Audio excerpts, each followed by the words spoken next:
बारिश में गरीब सास बहू के मटर के पराठे, बादलों से भरा आसमान, रिमझिम गिरती बारिश और ठंडी हवा। ऐसे मौसम में गर्म चाय और कुछ स्वादिष्ट खाने का मजा ही अलग होता है। लेकिन हर किसी के लिए बारिश खुशी नहीं लाती। कुछ लोगों के लिए ये मुश्किलें भी बढ़ा देती है। छोटा सा कच्चा घर। गांव के एक छोटे से कच्चे मकान में एक गरीब सास और बहू रहती थी। उनकी जिंदगी गरीबी में बीत रही थी, लेकिन वे एक दूसरे का सहारा बनकर खुश थी। बहू का पति मजदूरी के लिए दूसरे शहर गया हुआ था और घर चलाने के लिए वे दोनों गांव में दूसरों के घरों में काम करती थीं। आज सुबह से बारिश हो रही थी। बाहर काम पर जाना संभव नहीं था और घर में खाने को ज्यादा कुछ नहीं था। बहू ने रसोई में देखा तो सिर्फ थोड़ा सा आटा और एक मुट्ठी मटर बचा था।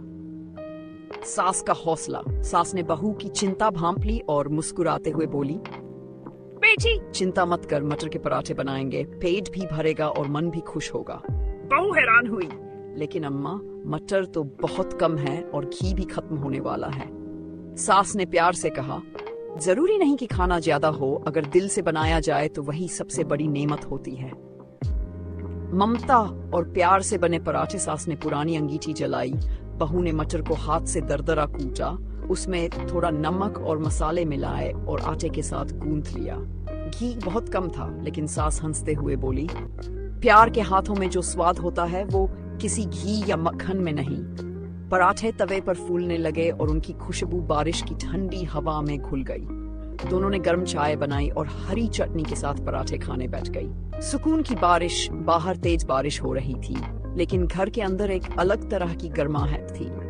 गरीबी के बावजूद दोनों एक दूसरे के साथ रहकर खुश थी।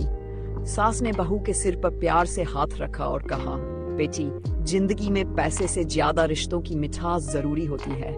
अगर दिल में प्यार हो तो एक मटर का पराठा भी राजा के खाने जैसा लगता है। बहू की आंखों में खुशी के आंसू आ गए। आज उसे एहसास हुआ कि असली खुशी महंगे खाने में नहीं, बल्कि अपनों के साथ बिताए छोटे छोटे पलों में होती है। सीख। यह कहानी हमें सिखाती है कि असली खुशी दौलत में नहीं, बल्कि रिश्तों और प्यार में होती है।